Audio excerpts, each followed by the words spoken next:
Chapter 16. Mr. Brownlow Learns the Truth. Rose loved Oliver and wanted to help him regain his good name, but she didn't want to cause Nancy's death by giving away her secret. She remained deep in thought. "I saw Mr. Brownlow at last," said Oliver, busting into the room. "I was out walking with Giles, and I saw Mr. Brownlow get out of a coach and go into a house.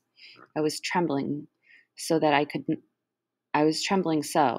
not get up and go with him, but I wrote down the address. Now I must go there."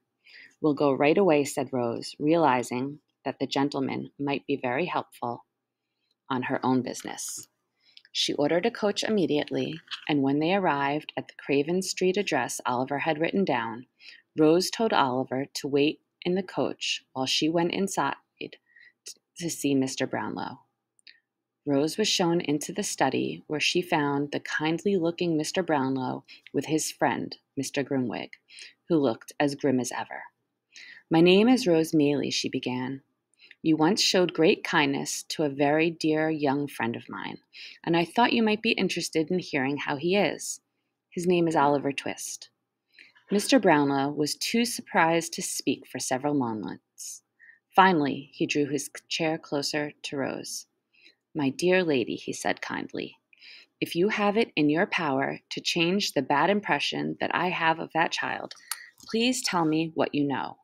I have tried every way possible to find him."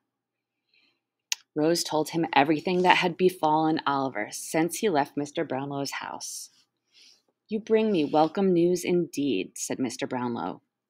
"But where is the boy now?" "He's waiting in the coach just outside." Mr. Brownlow dashed outside and returned with Oliver. Then he sent for Mrs. Bedwin. It was a joyous reunion indeed. While Oliver was busily chatting with Mrs. Bedwin, Rose told the men about Nancy. Mr. Grimwig wanted to have the girl arrested. "Calm down," said Mr. Brownlow. "Having all of those scoundrels arrested is not our first concern. We must be careful. We must find out who Oliver's parents were, and then get his inheritance returned to him. Moving against the girl will do no good. We have to get this fellow Monks alone and make him confess. After all, he is not one of the gang of robbers.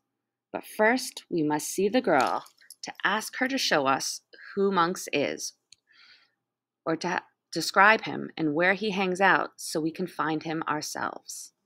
We can do this without giving her secret away, without bringing any harm upon her." They decided to tell Dr. Losberne, Mrs. Maylie, and Harry Maylie about these plans, but to say nothing to Oliver himself. "I will go to any expense," said Mrs. Maylie, "if it means helping Oliver." "Good," exclaimed Mr. Brownlow. "Then I shall go with Rose on Sunday night to meet this girl Nancy on London Bridge."